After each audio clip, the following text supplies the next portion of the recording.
under the Balochistan sky we loved. The first time I saw Zara, she was standing at the edge of the cliff overlooking the rust-colored mountains of Balochistan, her dupatta dancing wildly in the wind like a crimson flame against the endless blue sky. I had come to this remote village as a geologist, searching for mineral deposits. What I found instead was something far more precious. She didn't notice me at first, lost in her own world, humming a melody that seemed to blend with the whisper of the desert wind. When she finally turned, our eyes met, and in that moment, the vast emptiness of the landscape around us felt suddenly full. Her eyes were the color of desert honey, warm and deep, holding stories I desperately wanted to know. "You're the city man," she said, not as a question, but as a simple observation. Her Urdu carried the musical lilt of Balochi underneath. "And you're the girl who stands too close to the edge," I replied, my heart still racing from the fear that she might fall. She laughed, a sound like water in the desert. "This is my edge. I've stood here since I was a child. The mountains know me." Over the weeks that followed, Zara became my guide to a world I'd never known existed. She showed me hidden valleys where wild pomegranates grew, their fruit splitting open like rubies in the harsh sun. We walked through ancient ruins, where she told me stories passed down through generations, tales of warriors and poets, of love that defied tribal boundaries, of sacrifices made under these same stars that now watched over us. "My great-grandmother was a storyteller," Zara told me one evening as we sat on sun-warmed rocks, watching the sky transform into shades of amber and violet. She said that the land remembers everything, every footstep, every tear, every kiss. Balochistan keeps our secrets. "What secrets do you have?" I asked, emboldened by the intimacy of the fading light. She looked at me then, really looked at me, and I saw something flicker across her face. Fear mixed with longing. The secret that I'm falling in love with someone who will leave. My chest tightened. I wanted to promise I would stay, but we both knew the complexity of our situation.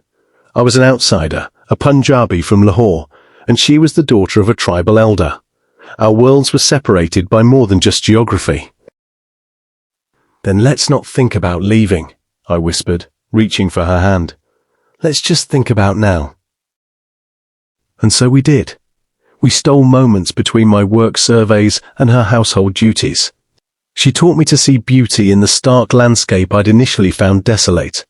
The way the light carved shadows into the mountains at dawn, how the desert bloomed impossibly after rare rains, the dignity in the faces of people who had endured centuries in this unforgiving land. I taught her about the rocks beneath our feet, explaining how these mountains were once ancient seabeds, how everything solid was once fluid, how transformation was written into the very earth. She liked that idea. "Maybe we can transform too," she said one day, her fingers tracing patterns in the sand. "Maybe we can become something new, something that belongs to both our worlds." We dreamed elaborate dreams under the Balochistan sky. We would marry, I said, and build a house where the desert met the mountains. She would continue her work teaching the village children, and I would find a way to work from here. We painted our future in words, making it feel real, possible. But reality has a way of intruding on even the most beautiful dreams.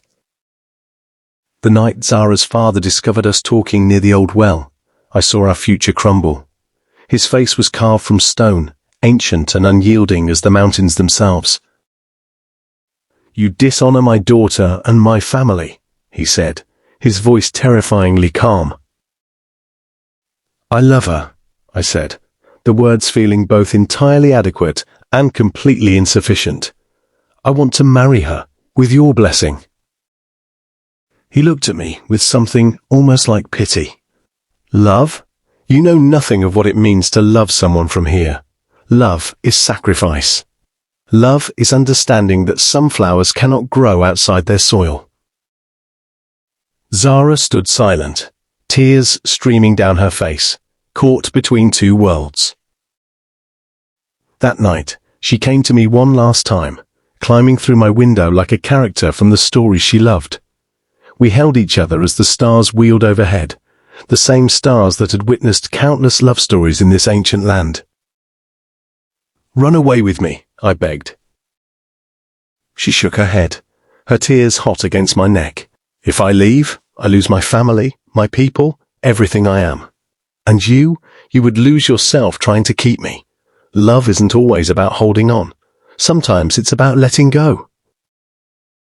"I don't accept that." "You don't have to accept it," she whispered.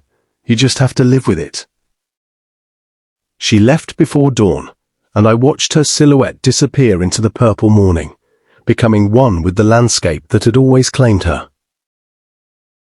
I left Balochistan a week later, my research complete, my heart shattered into as many pieces as the rocks I had studied. But here's what I learned under that vast sky. Some loves aren't meant to be captured or contained. Some loves exist simply to transform us, to teach us that we're capable of feeling something larger than ourselves. Zara was right. The land does remember everything. Even now, years later, I can close my eyes and feel the desert wind, taste the dust, hear her laughter echoing off canyon walls. Under the Balochistan sky, we loved.